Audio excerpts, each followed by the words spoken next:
itu belum 100%. Berapa kegiatan kita yang sudah kita laksanakan untuk kebutuhan logistik pada hari pemungutan suara. Kita saat ini dari hasil pengawasan masih ada surat suara di masing-masing tingkatan yang kurang dari kebutuhan. Kemarin kita sudah melakukan koordinasi dengan KPU dan KPU sudah mengajukan permintaan pertambahan untuk surat suara tersebut. Namun informasi terakhir kita dapatkan ternyata dari penghitungan awal yang dilakukan KPU ternyata masih ditemukan juga kekurangan. Makanya kita minta kepada KPU untuk melakukan penghitungan secara teliti lagi, secara berjenjang, sehingga ketika pendistribusian nanti di tanggal 13 yang rencananya lakukan oleh KPU, seluruh kebutuhan logistik itu sudah terpenuhi seluruh.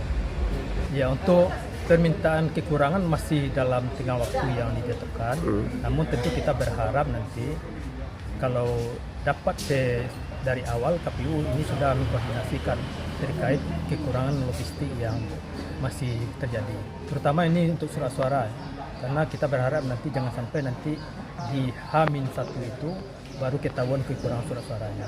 Ini masih ada tengah waktu 13 hari lagi bagi KPU untuk meneliti secara lebih baik lagi.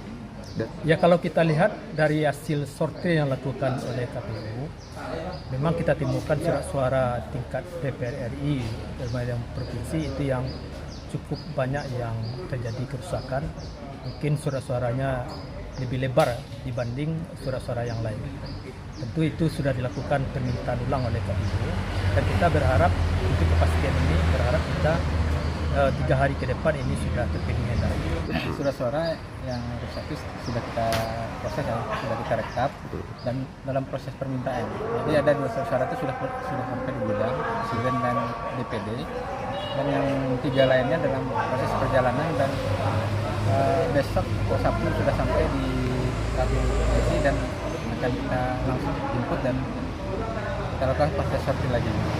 Nah, ini surat suara yang memang dalam proses sortir lipat kita temukan rusak atau tidak cocok dengan pekerja yang kategorikan bisa digunakan.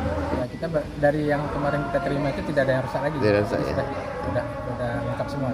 Jadi kita berharap di 3 hari ke depan ini sudah selesai masalah logistik surat suara. Artinya tambahan ini langsung dimasukkan, digabungkan ya? Ya, langsung kita set per TPS nanti. Kita tambahkan ke yang kurang tadi. Oke. Ya, kita menunggu arahan. Jadi memang nanti termasuk surat suara yang kemarin bisa itu dimusnahkan semuanya.